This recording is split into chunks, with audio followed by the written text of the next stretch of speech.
seems to tremble with anticipation. I think that may just be the rumbling of the tumbrils, I admit. Such a sound only gives me fear. But fear and excitement are cousins. Doesn't each make you feel more alive? Can't you feel it in every inch of your flesh?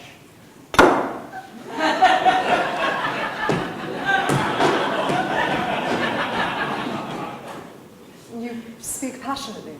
The way you write.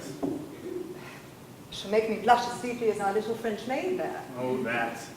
You wouldn't begrudge me a harmless flirtation? Never. Of course, that sort of thing wouldn't interest you. As memory serves, you find intimacy to be a digressive dalliance of an otherwise productive mind, useful only for reproduction. I am honored by your faithful recollection, Mr. Oh, I do beg your pardon, I've only just realized I've not yet asked your name. Imlay. Gilbert Imlay. Imagine such a conversation with a man to whom one has not even been introduced. What would my chaperone say, Mr. Imlay? I thought you didn't have a chaperone. I am an Englishwoman, of course I am a chaperone. Or a maid, at least. You're far too trusting, Mr. Imlay. Please, do me the honor of calling me Gilbert. After so short an acquaintance. We're a small band here. We expatriates for the cause. Oughtn't we be friends? Mary. Maid.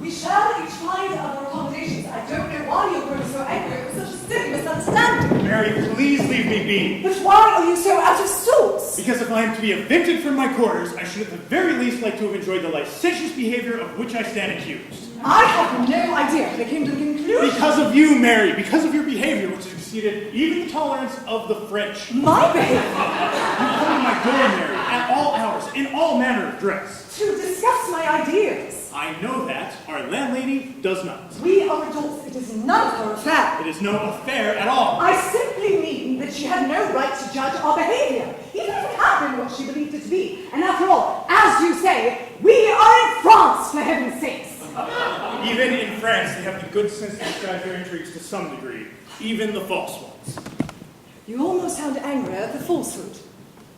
Gilbert. You would not understand. Leave me be. I might if you would. How could you? You seem immune to...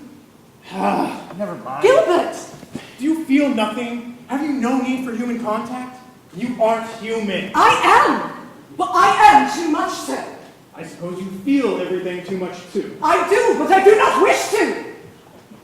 I can see clearly how things ought to be and how one ought to behave to achieve one's goals, and yet there is all this I feel. All this. What do you feel, Mary? No, I have felt this before for a very wrong person, for a person one shouldn't even respect, let alone love. And yet I felt as I did, made a fool of me. You've been with a man before? No, not like that, but I have felt this distracting, frustrating need for his company as I do with you. Only for my company? No, You see? I admit I do feel something in that regard for you, but it seems to me to be beside the point. It seems very much the point to me. To the man, I suppose I've studied at some length on the male preoccupation with sex, but yes, to me it does seem beside the point. I am more concerned with the emotion. Sex is the culmination of that emotion. But why must it be? From what I understand, there's a pleasure to be gotten in that way from a man in any case. Is that so? Well, a woman might do better by herself, as I understand it. I should like a chance to dispel that notion. Mary, do you love me? I feel that might be called. I feel. Do you really feel anything, Mary? I do feel.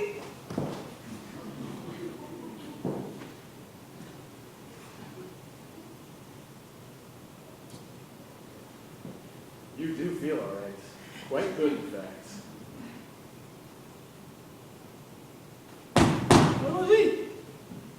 We're not safe here anymore. The Jacobins are out in force tonight. They no longer seem able to separate friend from foe. Up ahead.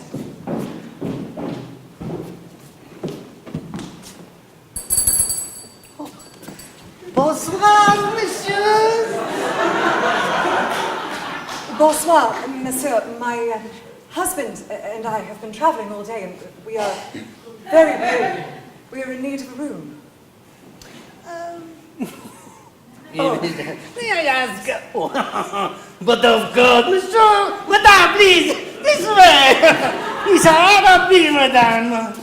Oh, everything you need, right in here. Mary, what are you doing? Broadening my understanding, I should think, among other things. You aren't teasing me. I won't be able to forgive you if you are. I do not tease you, Gilbert. Not in this. And the view? Oh, look at the view. Merci, good sir. We have everything we need. We are very weary and we would like to stay in this evening. We shall take our supper up here. Would you have it brought up, please? And would you please send to this address for my maid? She has our things. Oh, but of course.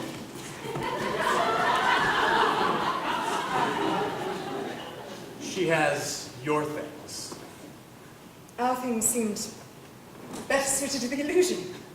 And what a shock she shall get when she receives a note directed from Mr. and Mrs. Imlay.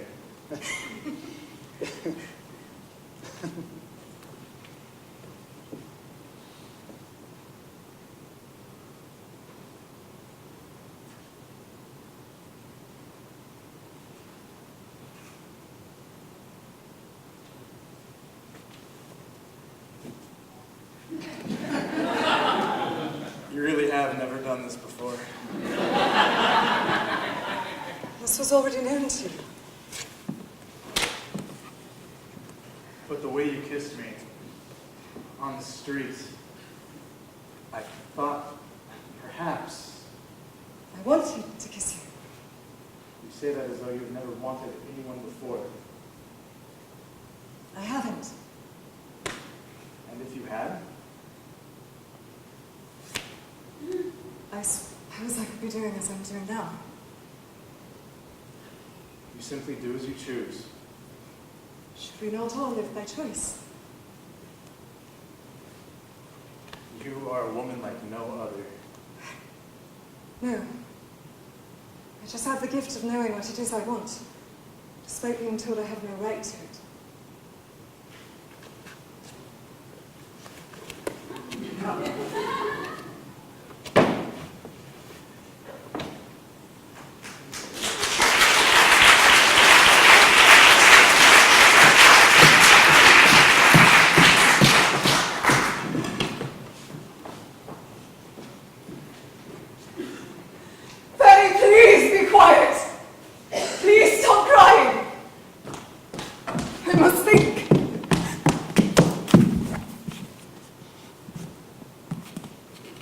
Why do you not come? Why? Is this really all you have to say to me?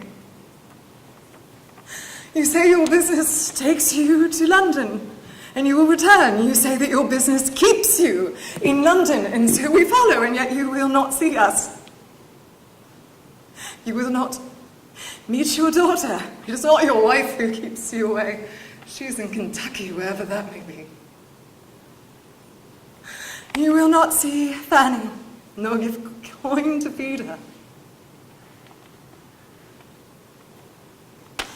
How have I come to this? How have I let a man treat me thus? I stood apart, I rose above, and now I am fallen, and it is my own fault.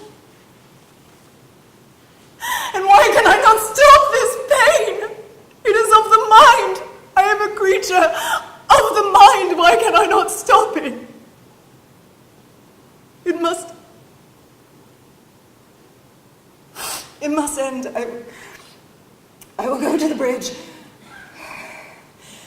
and that will be all, and he will be made to take care of Fanny. And I shall have an end, and No hopes to shatter, no heart to break. I shall have peace.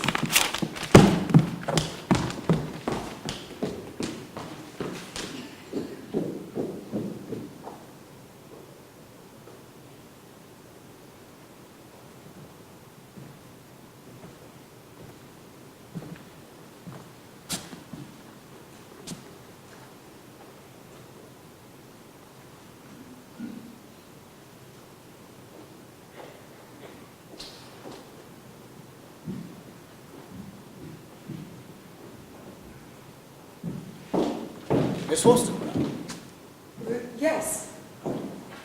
forgive me. I see that you do not recognize me. Or perhaps you wish not to. William Godwin. We met some years ago at the Johnson home. Indeed, we did, Mr. Godwin. As I remember, it was an eventful evening. The blame is mine. I was a poor audience at the time. As I recall, it was I who was to blame. I was not the intended orator that evening. My apologies for distracting you from Mr. Payne's brilliance. Yet I should have recognized and bowed to equilibrium when you stood before me. As it does in the mirror each day. I have read your political justice, Mr. Godwin. Well done. I would say I should like to discuss it, but I am afeard you would curdle at the suggestion. On the contrary, are you walking Noel? I am. Might I escort you away? You may. I am pleased you like my book. More so, I respect it. And I agree with you on many points. Johnson was right, I suppose. We have much more in common than either of us wish to see. Very true.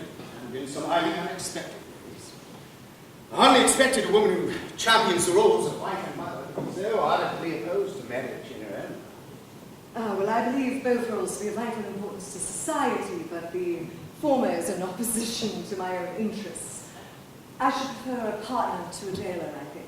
I am sorry you were disappointed in such on your travels. A woman like you does not deserve to be treated. You surprise me, Mr. Godwin. You read the scandal sheets. Not I merely meant that I have read the book. You were clear. Perfect. Yes, and I have not shown you good judgment in that regard. I can describe an ideal partnership in an ideal fashion, and yet, in life, well, perhaps some of us are simply meant to wander alone. Always thought of myself as one such happy wanderer. Never believed in marriage myself. But your writing did make me long for, as you said, a partner. Shocked at my words having had such a powerful effect. Are you? If ever there was a book better calculated to make a man in love with its author, I know not what it is. Mr. Godwin, I do not know what to say. That's hardly Forgive me, my I only intent. know, of course not. Your eloquence astonishes me. You write of sorrow in a way that fills us with melancholy and dissolves us in tenderness. And at the same time, you display a genius which commands all our admiration. I thank you, sir, truly.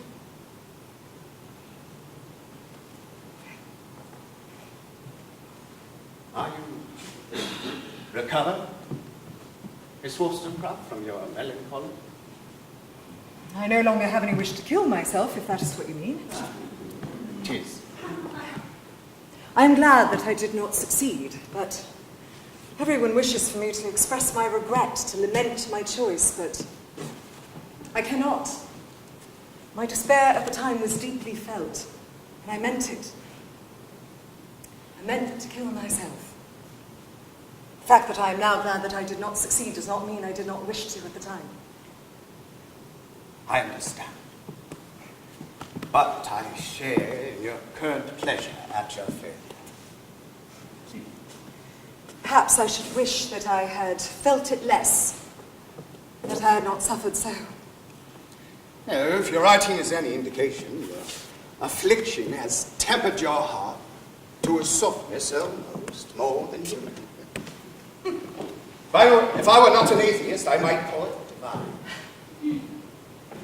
I feel that I know more of myself now, having disappointed all of my own expectations. But it has not changed them. I still feel that we can be more than we are allowed to be, not only women, but all people. We arrived at my door, sir. Mary, may I call you Mary? You may. Mary, may I walk with you again soon? And if you wish, but you should know that I may be the only woman in England seen as more grammatical than you are. Should you not prefer a companion who tempers your reputation? I think I should rather have a partner than a ballast. Someday. Sunday, then.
She is worth it, I think. She is perfect, my love.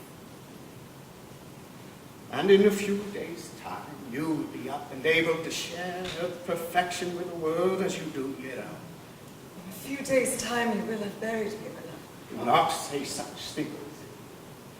The doctor has told you as much, and in this rare instance, I can confirm he is right.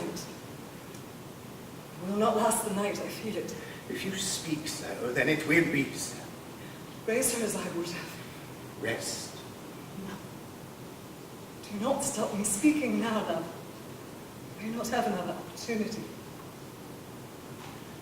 Raise her as I would have. She is me. I can feel it. Fanny is such a sweet, lovely girl, but she is just that. Mary is more. Raise her such. Tell her who I was and who we were together. Who I would have liked to have been in it. What I believe women can be. Do as I would have.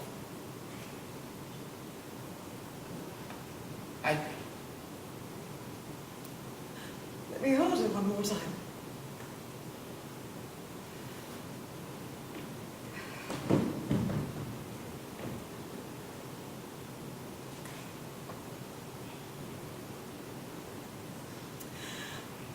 My Mary, my sweet, beautiful girl.